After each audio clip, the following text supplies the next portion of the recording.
Hello students, how are you all?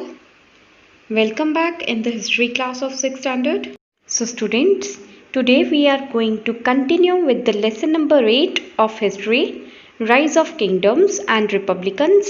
Till now we have discussed the rulers of Magad of different dynasties. Now, before we proceed further, I would like to take feedback of the previous topic through some questions. So, my first question is, name the king who shifted his capital to Vaishali. Second, who was the last ruler of Nand dynasty? Third, give the definition of Mahasil Kantag. And the fourth question is, who was described as the destroyer of all Kshatriya kings? So students, I hope you all are able to answer all these questions. Now, in today's class, we are going to read the invasion of Alexander and the rise of the Mauryan dynasty. Now students, have a look on the important terms related to the today's video. First term is accession, means to become a monarch. Second term is authentic, means of undisputed origin. Now let's start reading of the lesson. The invasion of Alexander. Alexander was the son of Philip II of Macedon or Macedonia. He ascended the throne in 335 BC after his father's death. After the conquest of Asia Minor, Syria, Egypt, Persia, Afghanistan, and Bactria, he set his eyes on India.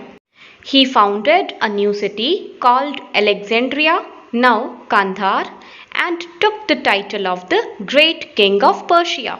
Ascended means conquered. So, Philip II was the father of Alexander, who was the ruler of Macedonia. After the death of Philip II, his son Alexander became the ruler of Macedonia. Alexander conquered not only Asia Minor but also Egypt, Syria, Persia, Afghanistan, and Bactria. Then he wanted to conquer India. He also built a new city called Alexandria. Now it is known as Kandahar. After the construction of Alexandria, he took the title of the Great King of Persia. Let's read further. He invaded northwestern India in 326 BC. The rulers of Takshila and the Abhisar tribe submitted before Alexander and recognized him as their overlord. The word submitted means surrendered. Invaded means captured. Alexander attacked on northwestern India in 326 BC. Here the rulers of Takshila and Abhisar tribe readily surrendered before him. Now see the next point. Battle of the Hydaspes or Jhelum. Students, Hydaspes was the ancient name of river Jhelum. Alexander now reached the banks of the river Jhelum. Porus, the ruler of the Jhelum territory, refused to submit before Alexander. The armies of Alexander and Porus finally fought with each other on the opposite banks of the river Jhelum in 326 BC. Porus was defeated, captured, and brought before Alexander. When Alexander asked Porus how he would like to be treated, Porus replied proudly that he would like to be treated in the same way as a king would treat another king. Alexander was impressed by Porus and he set Porus free. Porus recognized Alexander as his overlord. The word refused means declined. Submitted means surrendered. Overlord means master. So, when Alexander reached the banks of river Jhelum, he faced the first and strongest throwback from Porus. Porus declined to surrender before him. So they both fought on the opposite banks of the river Jhelum. Porus was defeated and brought before Alexander. Then Alexander asked from the Porus that how he would like to be treated. So Porus replied proudly that he would like to be treated in the same way as a king would treat another king. Alexander was impressed by the bravery of Porus So Alexander returned his kingdom to him, and Porus also regarded Alexander as his master. Alexander now crossed the river Chenab and defeated the tribes residing in the region between the Chenab and the Ravi. He further crossed the river Ravi and conquered the territories of the brave Kathas. He now wanted to conquer the powerful kingdom of Magad. Reside means live in. Now Alexander crossed the river Chenab and defeated the tribes lived in the area between the river Chenab and the Ravi. Now Alexander wanted to capture the powerful kingdom of Magad.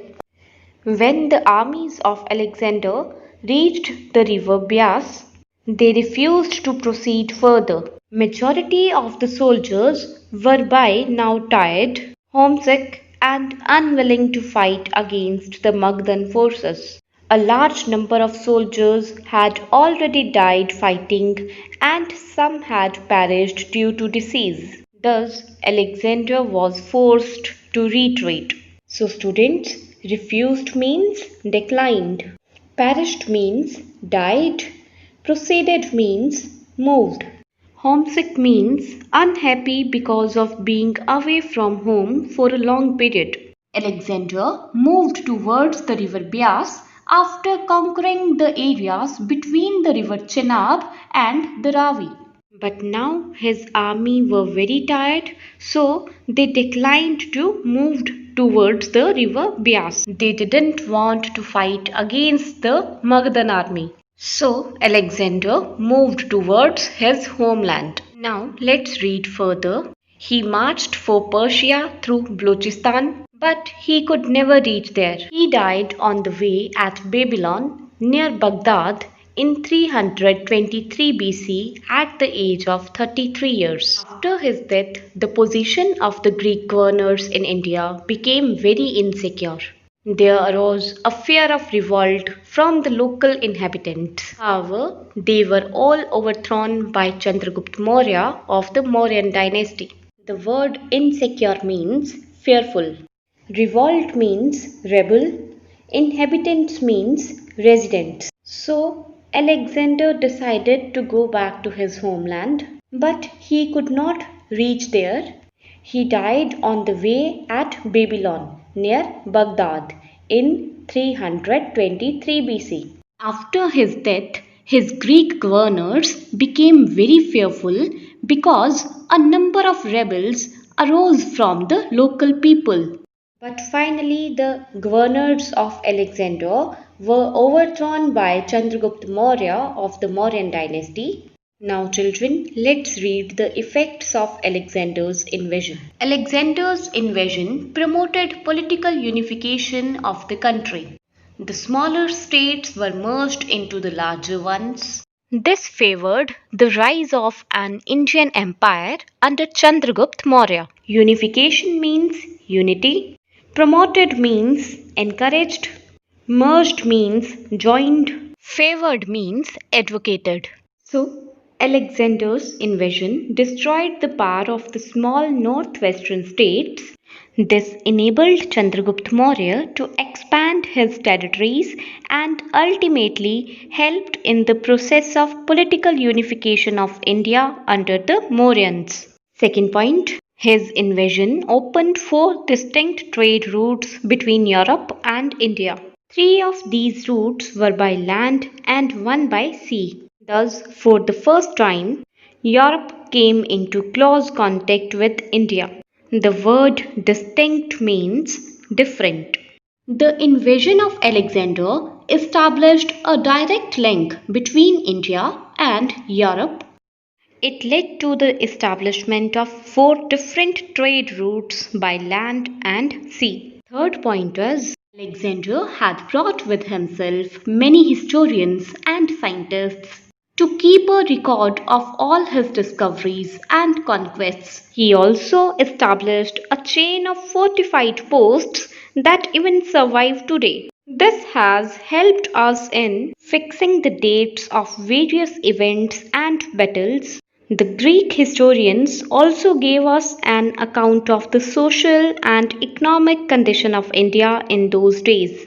Alexander's historians maintained records of his campaigns and their dates. These helped Indian historians in fixing exact dates for his events and reconstructed the history of India.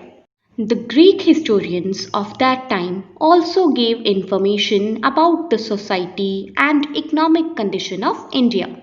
Now come to the next point. The cultural context between the Greeks and the Indians helped in the evolution of the Gandhar school of art. Students, evolution means growth. The cultural context with the Greeks led to the development of Indo-Greek school called the Gandhar school of art. Now see the last point. Indian astronomy and drama were also influenced by the Greeks. Meaning of astronomy is space science. So children, astronomy and drama of India were also influenced by the contact with Greeks. Now see the last topic, Chandragupta Maurya. Brief mention of his life before he became the ruler. We do not have any authentic source regarding Chandragupta Maurya's early life. There are several sources which describe Chandragupta Maurya's life. These include the Jain, Buddhist, Greek, and Latin sources. Authentic means real. So, historians did not find any direct source related with the Mauryan dynasty. But there are many sources which gave us the information related to the Chandragupta Maurya's life, like Jain and Buddhist literature. Literature written in Greek and Latin sources also gave us information about Chandragupta Maurya's life. Chandragupta Maurya was born in 340 BC. According to one source, Chandragupta Maurya defeated the Nanda emperor and came to the throne in 321 BC or a little later. So students, Dhananand was the last ruler of the Nand dynasty. It was believed that Chandragupta Maurya defeated him and came to the throne in 321 BC. It is also accepted that Chandragupta Maurya belonged to the Maurya clan of People one who were Kshatriyas. He was helped by Chanakya in administration, who was also known as Kautilya. So students, Chandragupta Maurya belonged to the Maurya clan, which means tribe. Chandragupta Maurya was helped by Chanakya, who was also known as Kautilya in his administration. The Mudra Rakshas, a Sanskrit drama by Vishakha Dutt, mentions how the diplomacy of Chanakya ended in the complete destruction of the Nandas and the accession of Chandragupta Maurya. Diplomacy means cleverness, destruction means end of something. So students, Mudra Rakshas is a Sanskrit drama written by Vishakha Dutt, which tells us that how clever the Chanakya was. Chanakya was completely responsible for the downfall of the Nand dynasty, and only with his help Chandragupta Maurya was enabled to set the most powerful dynasty. So students, now this chapter is finished. So students, now your homework is you have to solve the back exercises with the help of the given videos related to this.